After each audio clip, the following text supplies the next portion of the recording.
1, 2, 3 गणपति बप्पा मोरया। ಅಲ್ಲಿ ಆನೆ ಇದೆ, ನವಿಲಿನ ಮೊಟ್ಟೆಗಳು ನೋಡಿದ್ರ ನವಿಲ್ನ ಸೌಂದರ್ಯ ಸರಸ್ವತಿ ಧರೆಗಿಳಿದು ಬಂದಿದ್ದ ಹಂಗೆ ಬೂರ್ಕ ರಿವರ್ಸ್ ಹೊಡೆದು ಓಡ್ಬಿಟ್ವಿ. ಅವಾಗ ಬರುತ್ತೆ ಹೋಗುತ್ತೆ. ಸಚಿನ್ ಆಯ್ತು ತಂದಲ್ಲಿ ಎಲ್ಲೋ ಅದು ಹೇಳಿ ಇವ್ರ ಸೀನಿಯರ್ ಆಕ್ಟರ್. ಕಾಡಂದಿ ಹಿಂದ್ಗಡೆ ಬಾಲ ಕಾಣ್ತಾ ಇದೆ. ಸ್ನಾನ ಮಾಡಂತ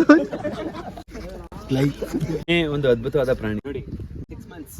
ತುಂಬಾ ಸಣ್ಣ ಆಗಿದ್ಯಾ, ಊಟ ಸರಿಗ್ ಮಾಡ್ತಲ್ವಾ? ಗಜೇಂದ್ರ ಅಂತ ಆನೆಗೆ ಎಷ್ಟು ಕಾಲಿತ್ತು? 4, 5 ಯಾವ್ದೋ ಬತ್ತಾಯ್ತು. ಅದ್ ಹೆಂಗ್ ಬತ್ತಾಯ್ತು ಅಂತ ಗೊತ್ತಾಗಿಲ್ಲ. ಮಾತಾಡ್ಬೇಡಿ. ಅವಾಗ ಬರುತ್ತೆ ಹೋಗುತ್ತೆ. ಅದ್ ಏನು ಅಲ್ಲ.